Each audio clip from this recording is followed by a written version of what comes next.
疫情底下留喺屋企做嘢、上堂，甚至係煲劇睇戲嘅時間咧都多咗。屋企部電腦除咗咧性能要夠好，可以應付到工作之外啦，更加咧係要兼顧到大大細細嘅視像會議以及平時嘅娛樂需求。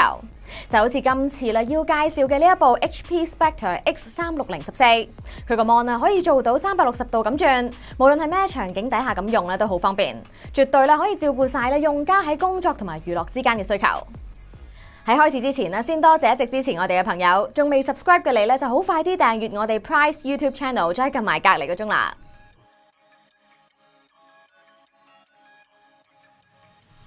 我哋先講下外形 ，Spectre X36014咧採用咗磨砂鋁合金嘅材質，同埋圓角邊框嘅設計，而邊位亦都會有啲淡金色嘅線條啦去做裝飾，望落去咧低調得嚟都幾有貴氣。比較特別嘅係咧，機身後面呢兩個角位都做咗倒角，用嚟放一個咧 Thunderbolt 4 port 同埋咧一個3.5mm ear jack。咁就算啊用家咧要插 USB hub 去駁多一個 mon 啦，都唔會阻到自己用 mouse，咁都係一個幾貼心嘅設計。而成部機咧最大嘅賣點咧就係呢一個啦，可以360度轉動嘅螢幕啦，佢可以根據情況啦靈活切換成唔同嘅模式，迎合翻咧用家嘅需要。就例如啦，你想 show 啲嘢俾人睇，就可以打平個 mon。但係如果你想坐喺梳化度睇戲煲劇啦，就可以將佢轉做平板模式，就咁拎住喺手度睇。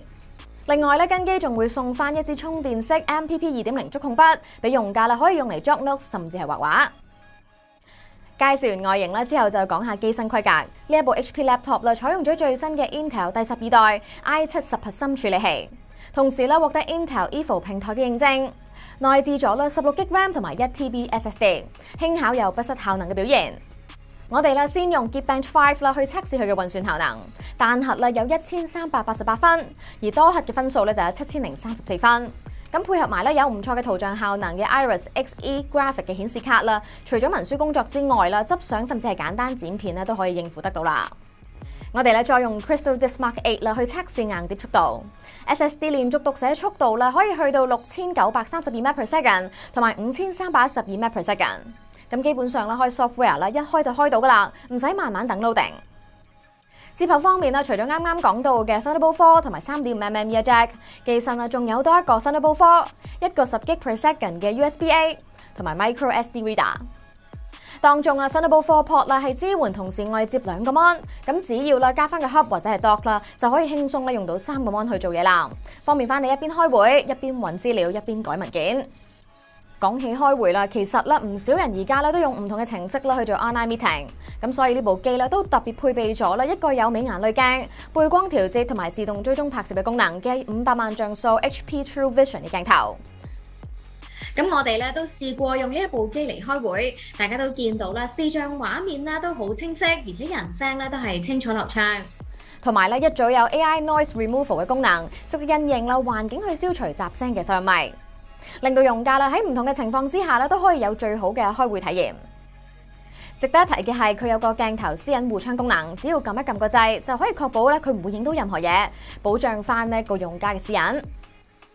最後我哋睇埋部機嘅聲畫效果，佢配備咗13.5寸嘅防反光極右邊 Corning Gorilla Glass NBT 玻璃面觸控螢幕，畫面比例係3:2，比起一般嘅16:9啦，上下空間會更加之大。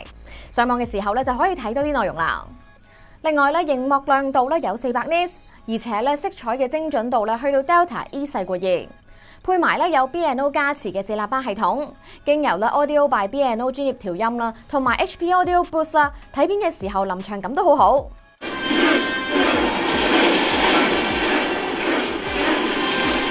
而且所有嘅型號都有德國萊茵同埋 iSafe 嘅低藍光認證，咁就可以減低藍光對眼睛嘅傷害，同時保證顏色嘅準確。至於我手上嘅 OLED 版本佢有 3K、2K 解像度，對比度會更加好，色彩更豐富，啱晒對於熒幕有要求嘅朋友。試用完HP 呢一部 Spectre X36014之後我覺得佢係一部好符合到商務用家需要嘅 laptop，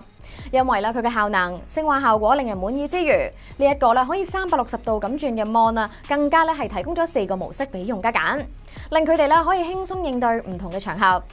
包括喺屋企做嘢、喺梳化睇戲或者出去見客 present 等等，可以話係非常之全能。